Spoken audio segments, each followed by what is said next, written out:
I think I'm going to break this chair. Yeah, you need to come that way. I'd say, is it open enough? Expect to say that to all the girls. Oh, it's not even open, dude. Oh, actually, no. It's fine over that side, yeah. Is that all right? Is it my... Glad you all noticed I'm tacking on mass. Yeah, that's what we meant. We'll see if we get through it. Yeah, well, currently mass destruction at the minute. F*** you. I'm an Adonis. Oh, God. Welcome to Is It Fast, the podcast from Is It Fast, where we round up our favourite stories from the last couple of weeks and bring them to you. 4 wheels, 2 wheels, and anything in between. We have a nice little chat about those things. And because the year is now well and truly motoring away, we have some rather juicy things that have tickled our pickles in the world of motorsport, automotive, and some other bits and bobs. And including today, we're actually going to have some potential consumer real motoring world advice as well. So I know it's not very often at all that we actually try and make a difference. Piece related to the world actually will affect pretty much anyone who's... Yeah, exactly. But as per usual, you get 2 stews for the price of 1. Bargain. 14-day, this bad boy, straight down the Spotify cash and carry. I don't know wherever you get your podcasts, really. Hello, Stu. How are you, mate? Yeah, not too bad. It's been a busy old week. As you know, it's been a fun one in the Is It Fast offices. Lots of calls to many media outlets. Yes. TV trials and racing teams across UK and Europe. So Yes. doing really well. I know it annoys you, but I always hate leaving voicemails for people. I'm just always afraid I'm going to become an interlude on a rap album. So Maybe you already are. yeah, that's it. Yeah. Was I in some like NFL halftime show or something? That would be amazing. Someone owes you money, bank money, cash. That would be awesome. But to start today, I've actually got a riddle for you. Right. If you want to play this game. I don't, but we're going to do it anyway because we're recording. Yeah. What gets longer if pulled, fits snugly between breasts, slides neatly into a hole, chokes people when used incorrectly, and works well when you jerk it? Mozzarella? No, it's a seatbelt. Welcome to Is It Fast? That's a good one. Sorry if anybody misconstrued anything I was saying there. I just really want some mozzarella now. And talking of mozzarella, we start this week with potentially, it's not mozzarella related at all, with some actual huge news, potentially. Now, I've purposely done no research on this, because you're the smarter of the two of us. That is a low bar. It is a low bar, but a bar that you still fail to clear nonetheless. The MOT. So those of you who are watching or listening to this outside of the United Kingdom and Northern Ireland, the MOT is a yearly check. Yeah, yearly check that your motor vehicle has to go through to prove that it is roadworthy, safe and legal. Now, if you purchase a brand new car, you get 3 years where you don't have to put the car through an MOT. Now, the MOT has been subject to a lot of discussion, primarily since COVID and the pandemic, because they extended MOT durations and how long you could have a car with or without an MOT, because you physically couldn't get your car to a garage due to the pesky COVID. But that looks like it might be changing. Yes, this has now been picked up by a number of media news outlets, but it was first brought to our attention by a great friend of the show, Anthony from AR Autos. Brilliant mobile mechanic in Kent. We do obviously need one when one of us owns an Alpha. So the UK government is planning to extend the periods before a vehicle has to have its first MOT from 3 years to 4 years. Amazingly, this is a bit of a backstep. We can understand the idea behind the COVID, people weren't driving as much, having to go around, but this is going to be potentially very dangerous. Yes. Very expensive, lots of damaging and kind of mostly unnecessary as well. I believe that it's just short of 1,800 casualties were caused by vehicle defects in 2021. Okay. So this is something that kind of Halfords put out as well. Now, obviously, they don't have a vested interest in this whatsoever. But they are wanting to extend this kind of, the Department for Transportation, or Halfords, believe that around 14% of all cars fail their first MOT. That's such a huge number. At the third year. So what's that number going to be? Yeah. It rolls on for another year. Yeah. It's also going to increase fuel use, more emissions costs as well. Yeah. And this is going to be interesting, actually. How many new motors are hitting the roads every year on average in the UK? I don't know. There's not that many at the moment. You can get your hands on one. I don't know, 300,000? Oh, 1.6 million. That was close. Yeah, you're pretty close to that. So again, adding this all up... Yeah, that's a lot.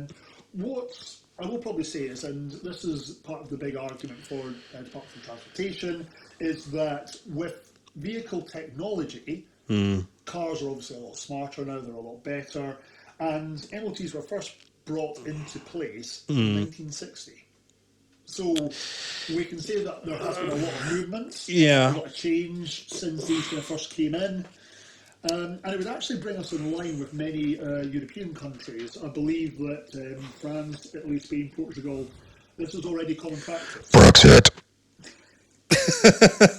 We could go down that line as well. No, but you're right. But yeah, it's going to, well, Wales had a little bit of a chat with this on camera. Yeah? It's going to increase casualties, increase vehicle repair, maintenance costs at a farther end, not catching things early. Yeah. Interesting. Your thoughts? Sorry, I've been whispering away. Yeah. You normally do. Yeah, I know. It's good, isn't it? I literally wrote nothing about this because I was quite interested to see your point of view on it. Yeah, I think it's interesting. I'll let you down now. Yeah, no, you're good. I think it's interesting to compare us to countries, neighbouring countries like for like, where we have traditionally shared standards for obvious reasons. I think that number of 14% failing on year 3, I didn't actually think it would be that high. It's quite harrowing. Fair enough. It's been around since 1960. Cars are obviously a heck of a lot more modern, 60 years down the line, blah, blah, blah. People aren't any smarter, though. I think people are probably less likely to check the maintenance and how well their car is maintained and ready to be on the road than they were before previously. People are also less capable of doing that kind of thing from Yeah, 100%. As Yeah. well as you open the bonnet of your car. Yeah. Nowadays, most of the time you can't even look at it. You Yeah. can't get anywhere near an engine. Yeah, You can't covered in look plastic. where- Yeah, no, true.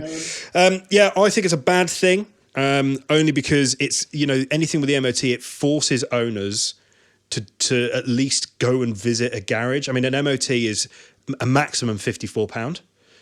I'm not saying 54 quid is not a lot of money. It is at the moment, especially. But if you've got a car, you should be able to afford 50 odd quid to MOT it. It drags you to a garage and it will help pick up something else that's wrong with the car. 3 years is still a long time, particularly if you use your car quite a lot. Yeah. Well, it brings me on to my next point, that surely kind of obviously higher mileage cars, Yeah. more balding tyres, more Yeah. worn-out brake pads. Yeah. Surely it should be first MOT within 3 years or 50 to 60,000 miles, something like that. Yeah. That type of Thing. marker on it. There are variables though, because Yeah. not everybody does this, but I'll give you a personal example. Got a new car coming next week, brand spanking new car. We've got a service package with it. It goes in once a year for 3 years, so it kind of covers that to a degree, which is what with the price of cars, what kind of what are we doing? What kind of people are buying them? Are they all going to be people like me that are going to want to maintain the vehicle? We have a number of vehicles. They don't all do high mileage, so they're more likely to degrade anyway. So I don't know. It might just be we're just going, oh, well, it's changing, and we shouldn't change it, and it feels like it's going to be not as safe. And I suppose we won't truly know unless they do it. Now, is this something they're doing? Or is this something they're just suggesting? No, it's still just been suggested at this Right. stage. There's obviously a bit of momentum in the petition, which you can sign to tell the government this is a stupid idea. Yeah. But I don't think it's near that kind of last kind of look that was high 6,000, maybe touching 7,000. I mean, I just don't see. Signature I honestly don't see. First of all, it doesn't save the consumer that much money. 50 quid 12 months further down the line, when you're a car owner with all the costs that come with that anyway, I don't see a massive saving to the consumer. I don't see the lack of an MOT impacting the exactly, the small to medium garage owner. I'm sure they don't make that much money out of MOTs. No. But it's They make the money out of lying to you. yeah, well, yeah, of course, yeah. Something I had this week, in fact. Chap at the garage was not entirely aware of my background, but I don't know who you are. I You know, didn't say, don't you know who I am? mate. And I booked the car in with the at isitfast.co.uk email, and did not twig. But there we You're go. like an undercover boss, but you didn't have to put a mask on. Or Yeah, I just with a big mustache. yeah, I just rocked up and went, and he was like, "Car's busted, mate." I was like, "Yeah, I know. That is why I'm here, my friend." Tried to convince me that my Volvo from 2007 had radar guided cruise control. Oh no, sir, we're definitely going to have to calibrate that. Oh yeah, well, I'll tell you what, if you manage to find it, calibrate it, and install it, all for 70 quid, I'll take it. They couldn't find it, they couldn't install it, they couldn't calibrate it. It doesn't exist. Well, it does exist, just not on my motor vehicle. But yes, we are getting a little bit off topic. Yeah, sorry. We tend to do as we waffle on. Sorry. If you do have an opinion about the length of time you should have between your MOT, do let us know in the comments. We'd be interested to know your thoughts. Yeah. And to reach some debate. Yeah, please do. This one we're genuinely interested to know. Will we link to the petition? For the sake of, let's do that. We'll stick it in the description on YouTube. If you're watching this on YouTube, then you can click the petition in the link below if you feel that strongly. If not, go back to buying your tomatoes. Good. Okay. Moving swiftly on. BMW. So we've spoken about BMW. Yes, we've heard of them. They are Bavarian and they make nice cars. BMW have been on a bit of a roll over the last probably 12, 18 months. We've spoke about them previously in the recent past, about them releasing new cars that are pretty good. A couple of weeks ago, they released the updated and upgraded X5 and X6. We didn't talk about that at point of launch because it was just an interior facelift with a new infotainment system and a slightly different face and arse. But they have now revealed the X5M and the new X6M competition. And in the spirit of lively debate, which is why these particular cars have been selected, this is the latest in the long line of very hot SUVs being delivered by BMW. So to give you a bit of an idea, they've got this is essentially a midlife refresh. You can probably start ordering them from March 2023. Don't know why I had to go into that much detail. March this year. Looking at more than £123,000, which is expensive, but is also a satisfying number because you can get it from 123. And they're the first pairs of X5, X6, are the first pair of BMW M-Tune cars to be fitted with a hybrid assisted powertrain. So the crankshaft has a electric motor mounted upon it, powered by a 48-volt battery, which means you've probably got less space in the boot, akin to the X45E, a car that we've tested in 2019 on Is It Fast. Make sure you go back onto the YouTube and have a look at that. I loved it. So much so, I recommended it to my father-in-law, who currently has one. And it's a fantastic car. Happy with it? Very happy with it. So yeah, mild hybrid, 4.4 litre twin turbocharged V8 engine, delivering 616 brake horsepower, and then an extra 12 brake horsepower with the electric engine. Both the X5M competition and the X6M competition will go from 50 to 75 mile an hour, the sweet spot, in 3.2 seconds in fifth gear, limited to 155 mile an hour because it's German. And yeah, but they're all very nice cars. They will be quick, they will be thirsty, but it begs me this question. Go on. Are we still not seeing the end of super hot SUVs? No, we're really not. You alluded to it. these are not cheap vehicles, Mm-mm. but they are extremely popular. Mm-hmm. Every car manufacturer has one. We obviously discussed our Porsche one last week on the show. Yep. I'm a particular fan of the Audi RS Q8. RSQ, QRS, the big one, Basically the Scrabble nightmare. the RSQ8, Which is really good. Interesting what you said about the speed, obviously being limited because it's German. You can also splash out and get the M driver pack, which will allow it to go at a top speed of 180 miles an hour. Get you to Aldi and back in a fairly quick pace. Exactly. Total waste of money in your opinion, in my opinion, that I'm now giving to you. You're welcome. No, I really like, as you said, BMW are producing some lovely looking cars. Yeah, they are. Now, I'm kind of running out of ways to describe them. I've gone for here. Both of them have got like a raft of aggressive looking styling, which is fantastic. Upgrades on your standard cars. I've put the green version looks like an angry metallic sewer plume. Yeah, I can see that. Kind of does. It's still got the large kind of kidney grille. Yep. The horizontal slats on it. Very aggressive lines down the side of it. Quite like the skirt on it. They are very, very smart. Yeah, they're nice cars. I mean, this is my problem with hot SUVs in general. But, I have no problem with them, I guess. And this is a wider debate because of everything coming out and the fact that, even I think they're B segment SUVs, like the Ford Cougar and all this kind of thing, and the Audi Q2, and name any manufacturer, they're making small crossovers instead of hatchbacks now. My problem is we don't need them. They're very expensive to run. SUVs in general aren't really drivers' cars. Now, I'm not here to bash SUVs. I'm not one of those. I think they have their place, and I understand why people have them. Christ, I've got one. It's not like I get why. It's only for us to have them, but not everybody. Exactly. But I don't have a hot SUV. I mean, it's a pretty, it's a pretty it's good not one. sluggish. But you don't.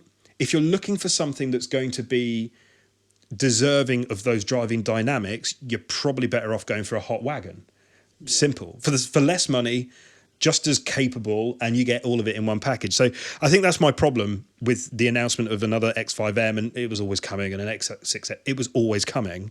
It's just, I'm posing the intellectual driver's question: where is the end of this? Is there an end of it, or is that it? Are we now an SUV society and that's the end of it? Well, do you remember back in the day when we used to slag that, another Chelsea tractor? Yeah. Now, it's far more uncommon not to see one. Yeah. And they are driven by standard people because we've all got busy, fuller lives, whether the UK roads can take this kind of... Well, and this is my thing with the UK roads. They're not big, they're not well maintained. The car parks are tiny. And almost no matter where you are, our SUV is going next week and being replaced with a small hot hatch. And that was a very conscious decision on our part as a family to go, we don't have kids or anything. We do have a dog, and we obviously have a big estate car as well, but which doubles as the work car. But we don't need that much metal.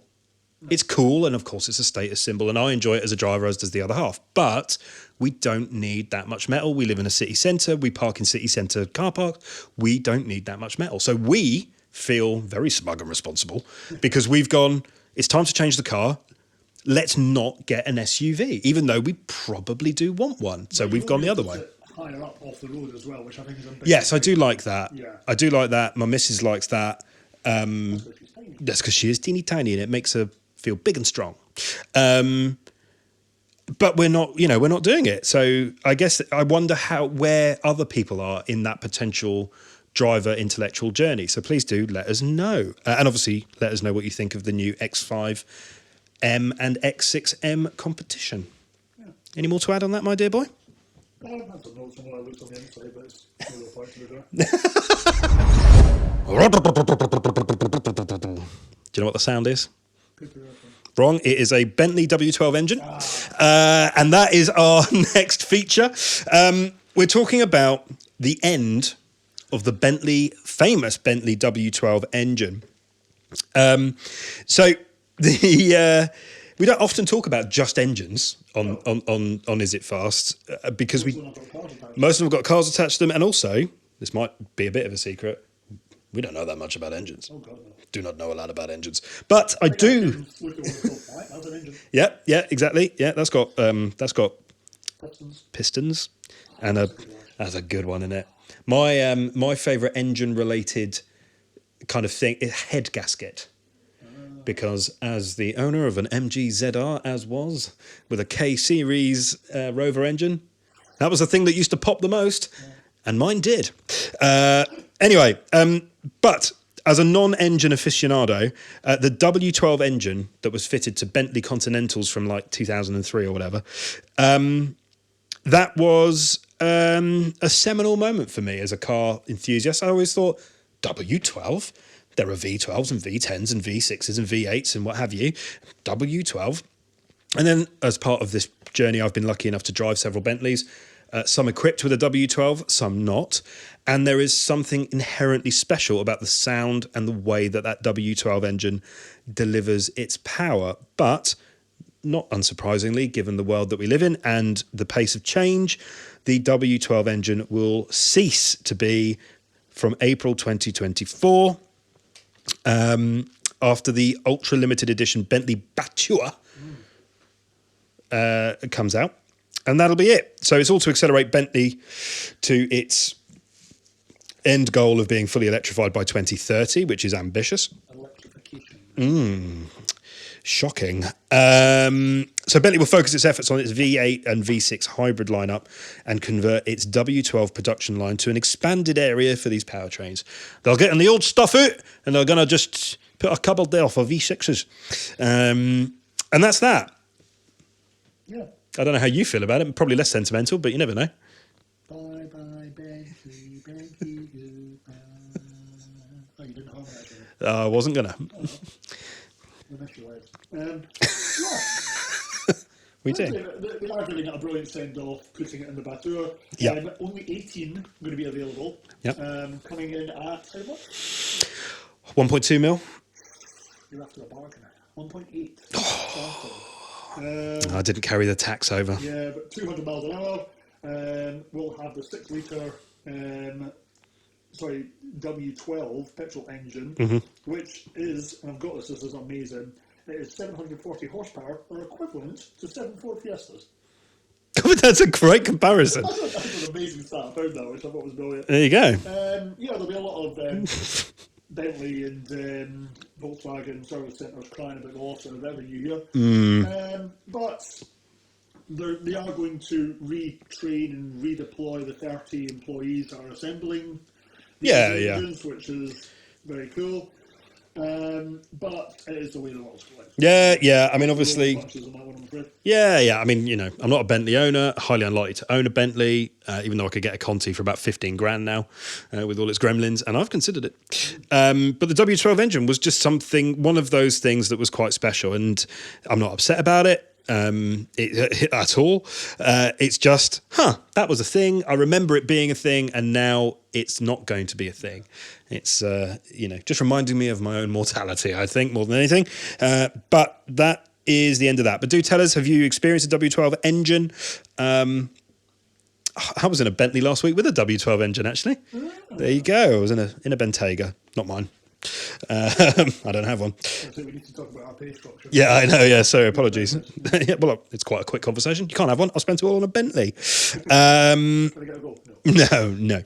But it was lovely. But there we go. Tell us what you think. Is that, Bentley and the end of the W12, how does that impact your life at all? Probably not at all. But there we go. How would you describe the shelves at the moment?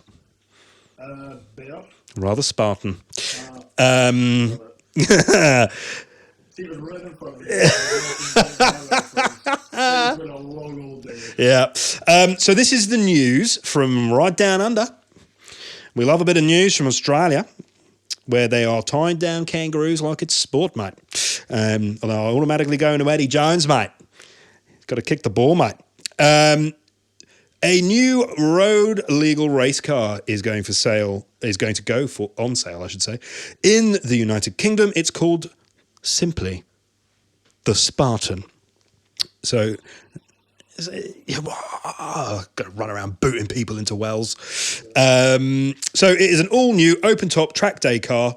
It's been developed in Sydney, Australia. It's known simply as the Spartan. Lightness and simplicity are at the heart of the race car. Yada, yada, yada, yada, yada.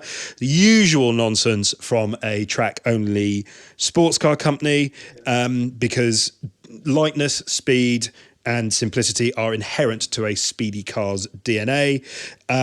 It's 670 kilos. It's got semi-slick tyres. It'll do 0 to 62 miles an hour in just 2.5 seconds, apparently, and is an absolute weapon. It looks quite similar to other cars out there. It truly does, yeah. Australia, this is a road car. I cannot believe that they are making this legal in this country. Honestly, if it wasn't, 10 out of 10. Yeah, if it wasn't for the heat and the fact that everything wants to kill you, I would love to go to Australia.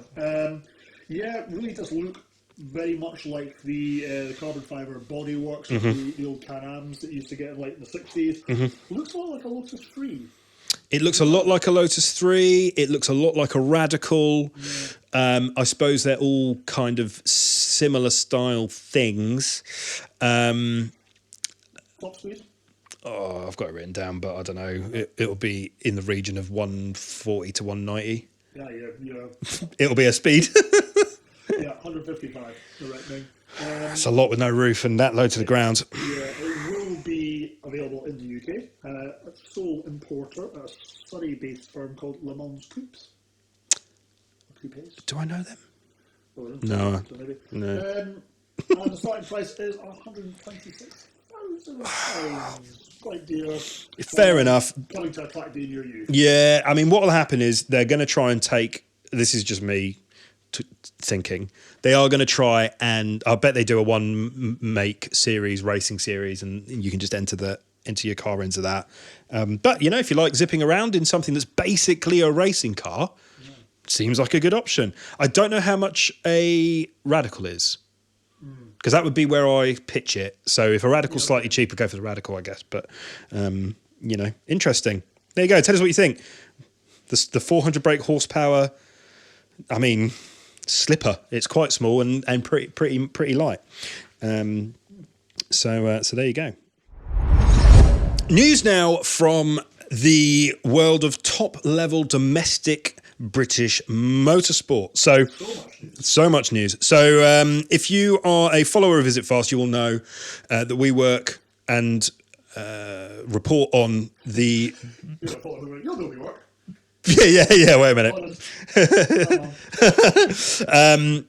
That we work very closely with the British Touring Car Championship. News from the British Touring Car Championship now, and because we are racing towards the beginning of the season, it means that there is an awful lot of kind of updates and announcements that have come thick and fast. And long-term viewers and listeners of Visit Fast and visitors to the website will know that we are very lucky to know a lot of the teams and drivers very well. So we'll start with just a couple of updates for you. If you have missed some of the announcements or the news, we'll start with one of the most recent bits of announcement news that took a lot of people by surprise. We'll start with Mr. Dan Rowbottom, once of Team Dynamics. He was driving a Honda Civic for the last couple of years, radically announced at Napa driving a Ford Focus.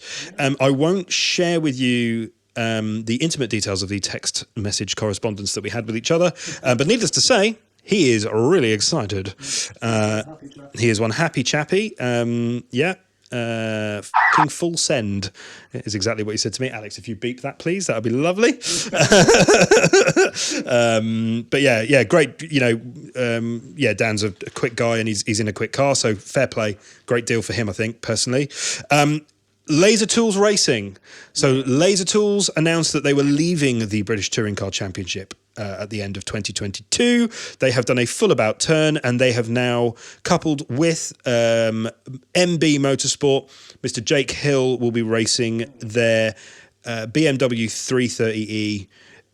Managed by WSR. So Laser Tools Racing are back. And I would like to take this opportunity to call it the Laser Beamer. That's awesome. Thank you. So Isn't that part of the lyrics to Relax by Frankie Goes Hollywood? Hit me with your laser beam. there's a lot of singing in this show. We've got microphones, why not? Yeah, true. So there you go. Karaoke. So big news, but it does mean that the lineup for the entire British Touring Car Championship is pretty much done. So if you've missed it, you've got Team Hard's lineup, which includes what feels like half of Accelerate from last year. I think there's one left to announce. BMW and WS, we do know who it is. No. BMW, WSR all sorted. Napa now all sorted. PMR, one of those Astras yet to announce. We also know who the driver for there is going to be. Also, can he say it? But great signing. Accelerate, completely sorted. BTC, One Sport. I think there's one seat left to announce after Aidan Moffat and Josh Cook announced that they were racing with them and staying with them respectively. Dynamics, Robo's left, but we don't know who's going to be driving for them, presumably Flash Gordon. And Saviour of the Universe. I know. And Speedworks have got 3 seats left. So you can make a pretty good guess as to who one of the drivers will be at Speedworks. But of course, they have 2 licenses and 2 seats in theory left to fill. So we're getting ever closer to the BTCC announcing their lineup. It's always very exciting every year. The media day is on April the 13th at Brands Hatch. Tickets are free. You just need to go onto MSV/Brands Hatch's website to get a ticket, but you won't have to pay. But it is in the middle of the week, so if you've got a job, you probably won't be able to go anyway. So there you go, the BTCC. Yeah, really exciting times. Great to see all the moves and new structures to the teams. Yep. Napa Racing's going to be a good one. Mm-hmm. We have got 4 cars, all the Ford Focus STs. Mm-hmm. That's going to be some sight when they're all on the grid for the first time. Yeah, I That's mean, gonna be very cool. and I think they're all now going to be in the Napa livery. So last year we had the 2 focuses of Napa Racing and the 2 focuses of Motorbase / whatever they were. Now they're all under that one banner. And every single one of those drivers is incredible. Absolutely. Obviously, Napa won the Team Overall Championship last year. Yep. Ash Sutton coming second. Yep. Dan Camish, very respectful. I think he's 7th or 8th. Yep. Overall. Yep. Great driver, Dan. And then kind of Dan joining that as well. Double Dan. Something we thought was going to happen at Dynamics 2 years ago, and then it didn't. So those two getting together. Massive shout out though to that Laser Tools team. How cool is that livery? Yeah, that is going to turn heads. it's a naughty livery. Laser Tools have always looked good. They always look good on a Saloon or a sedan. And yeah, Jake Hill, cracking season last year. Best of luck this year, mate. Boy from Kent. So we root for them. we do root for Kent-based stuff, because why not? So there you go, BTCC. Are you excited about it this year? It looks like after the hybrid kind of bedding in year of 2022, the teams have got their head around it for this year. Who is your favourite for the title? So let us know. Finally, so every week, Stu lets me off the reins a little bit to try and find something a little bit weird and wonderful from the world of motoring or motorsport or something like that. And yeah, once again, I think I've come up top trumps. Now this is all the way from La La Land, LA, all the way in America. It's actually in the video I'm sure producer Al will be able to put into the video here.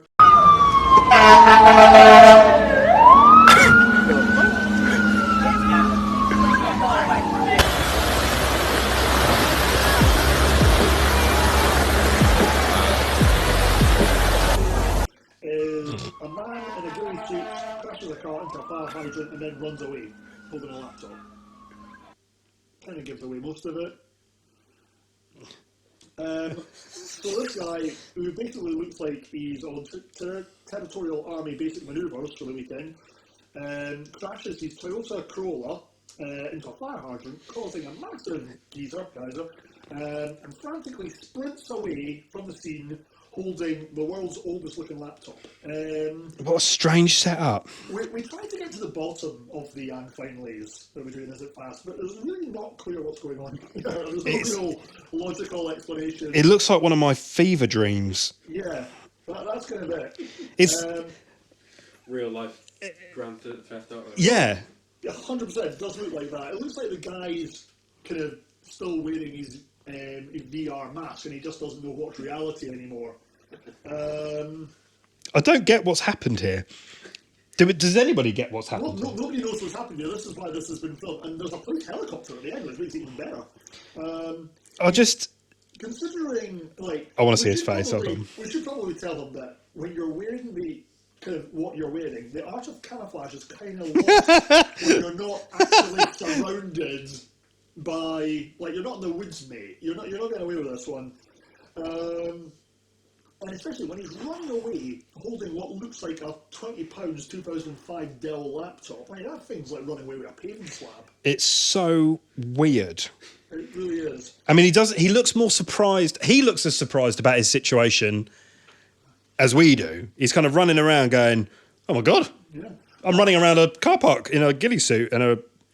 And the thing is, I've also seen this film. Like, he has got secrets that the government are trying to kill him over. And You reckon? He is saving us all. It's just brilliant. I mean, we're making the assumption he was driving that car. I mean, he does look back at the car and he does look like he's being chased.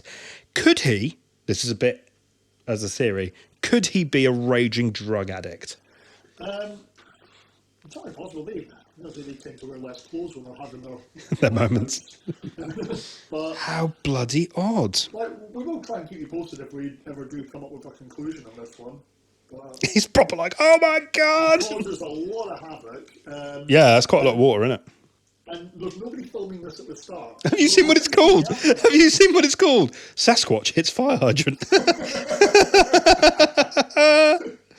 Well, yeah, I can see where they got to on that. Odd. Well, lovely. Thanks for that. That's going to terrorise my dreams. I mean, that's how I've paused it. Yeah. That's terrifying. The fact that you've got pharmacy in the background, maybe just on the Yeah, and a Starbucks. So there you go. Thanks for that. So thank you very much for watching and or listening to Is It Fast. We appreciate every single last one of you.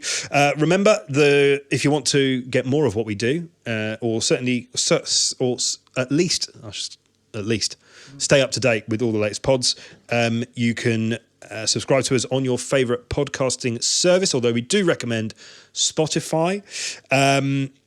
Or, of course, follow us on YouTube or your social media platform of choice. And failing all that, make sure you head to our website regularly where we have news, cruise, reviews and all sorts of interviews regularly updated on isitfast.co.uk as well. Yes, thank you very much for joining us. We will be back in a couple of weeks' time. But remember, it's not how many times you fall down, it's about how many times you get back up. But according to the police, that's not how a sobriety test works. Good night, everyone. Night.